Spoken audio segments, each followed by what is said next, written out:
for either of those teams. But to look back on a brilliant weekend of action, Flolo Hughes is here, and Stilian Petrov joins us as well. And Wrighty, before we speak to Joel Ward, your thoughts on Crystal Palace lifting the FA Cup? You got to the final. You scored in the final. Twice. Yes. Sorry, I had to throw that. Yeah. You don't have to brag a lot. Righty. If I scored 2 in the final, you can't take that away from me.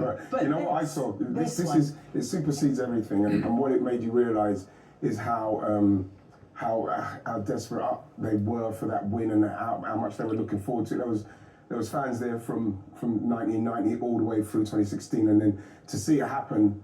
And everybody had a feeling. We had a sweep, and everybody, about 6 people in the eight people sweep, went for Palace. There was a feeling, for some reason, that people wanted Palace to do it. But like afterwards, the emotion and everything, it felt real. It felt like when I was younger, watching a team win the FA Cup final who really want it so badly. Yeah, it felt like a win that really mattered. Yeah, of course. I mean, Righty, you really enjoyed it with your dance moves, your white trousers. Yeah. It seems like your dance moves haven't changed since 1999. Hey, but what incredible story. What incredible story. I mean, I was there for the semi-final. Crystal Palace fans were incredible. Yeah. I mean, you can see the enjoyment, the buzz around the club. The players were ready. They've got exceptional manager, and they fully deserve it. They fully deserve it because this is a special moment for this a great club, and it shows all the other smaller clubs that can be achieved. And if you're patient, you've got the right manager, you've got the right attitude, and the right players, you can achieve that. And it's also about, if the Premier League is the bread and butter, which is what we hear people say so often, the trophies are the jam on the top, and they're a real sense of celebration, a real sense of achievement flow that can actually revitalise the cup competitions. Yeah, and for Crystal Palace as well, it's giving them European football, which is huge. So that on top of everything, I mean, I had lots of friends who are Crystal Palace fans who are at Wembley, and they're still recovering today. They've been rewatching the game over and over again, so they're not going to forget that for a very long time. Yeah, if your friends are still recovering, let's check in on some of the Palace players. Joel Ward joins us now. Joel, I'd imagine the last couple of days have been celebration filled. Absolutely. I think that's probably an understatement. It's been a whirlwind of a period of time, but a thoroughly enjoyable one. I think anybody who saw the scenes can kind of gather from that what it meant to the fans and what it meant to the football club. Just tell us your sort of thoughts on it, having been at the club so long. Something special in this club was building. From the moment I've joined, there's always been a vision and a trajectory where this club has been on the up. But to do what we've done at the weekend was just incredible. It was written in the stars, I think, and everyone at the club, believed that we could do it.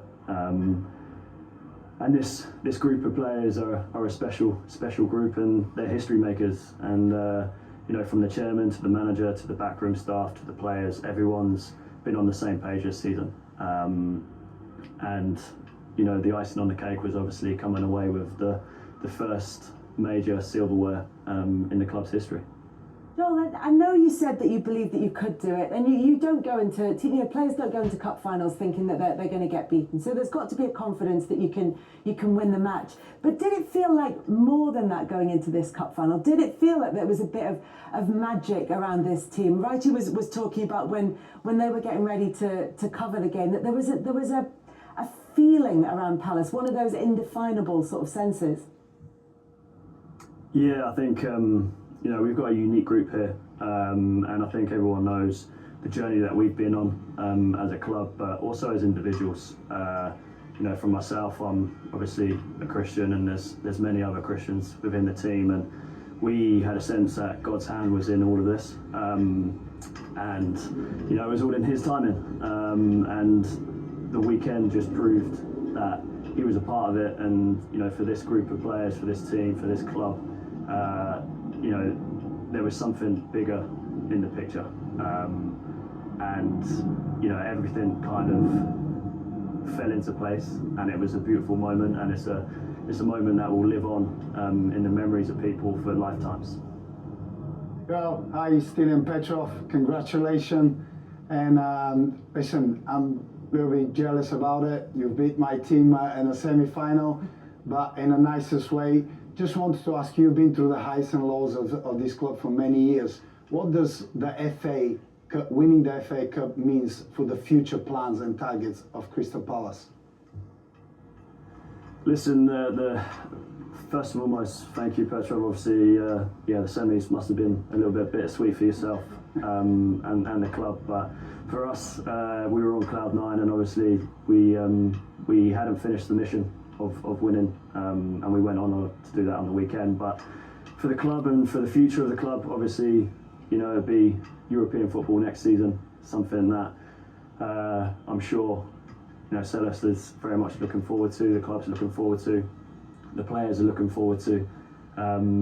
As to the future and players and all those things, that's left to the hierarchy. I can't comment on that, but I'm sure whatever happens, if we keep hold of the players that we need to keep hold of and keep hold of the manager, then the team will go on to be incredibly successful. And we've always, from day one since this manager's come in, he's been exceptional and really honest with us, and he believes that this group can go on to achieve incredible things and special things, and we've done that at the weekend. And there's no reason why we can't continue that and to go on and achieve more things.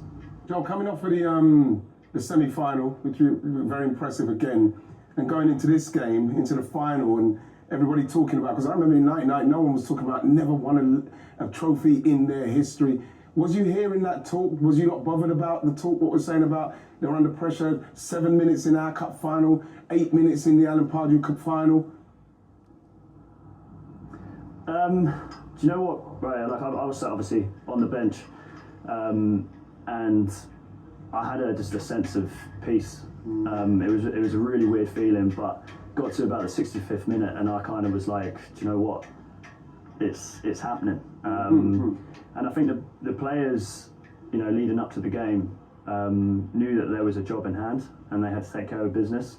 And as long as we focused on ourselves and implemented our principles and kind of left everything out there, then we gave ourselves a great chance. You look at the last 4 games. I think we scored two goals against City, and the only thing that we haven't done is probably denied them. And when you look at a game back and you see the blocks, the moments in the game, it was incredible.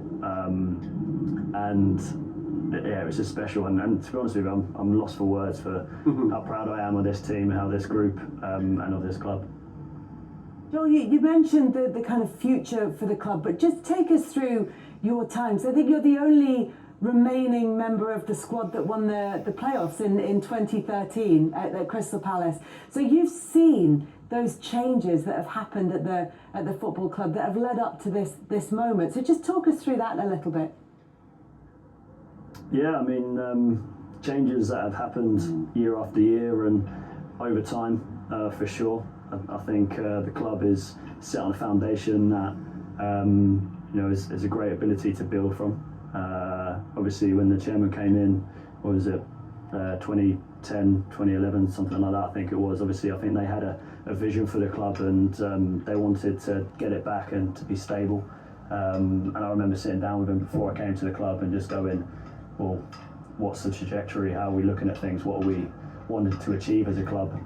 And who are we keeping hold of to enable us to do that? And no one kind of visioned us going into the Premier League in the first season. Obviously, when I arrived back in 2013, but it's been an incredible journey. I've seen so many highs. There's been some lows as well, but I think it all builds to this moment. And for me, I couldn't write it. I know that, like I said before, my faith has been an integral part of my life and my career, and it's a fairy tale ending to what's been an incredible journey at Palace. And I look forward to what's next, and then go from there. But it's indescribable, really. Joel, congratulations. I just wanted to ask you, you mentioned the results and performances you'd already had against Man City, and so much of the narrative up until the final had been what your manager had said about if Man City play that way again, we'll have what it takes to beat them. So what was the preparation like in the build-up to that game in terms of what you were planning and what the team were preparing in order to make sure that they could deliver on the day? Much of the same, to be honest with you. Like I said before, we needed to focus on our principles and execute them to the best of our ability. We know that when you come up against City, you're going to have to be at your top level. Any team's going to have to be at their top level because of the type of team they are and the quality they have running throughout their team. But our preparation was detailed. For sure, we knew exactly what we needed to do. We needed to be patient.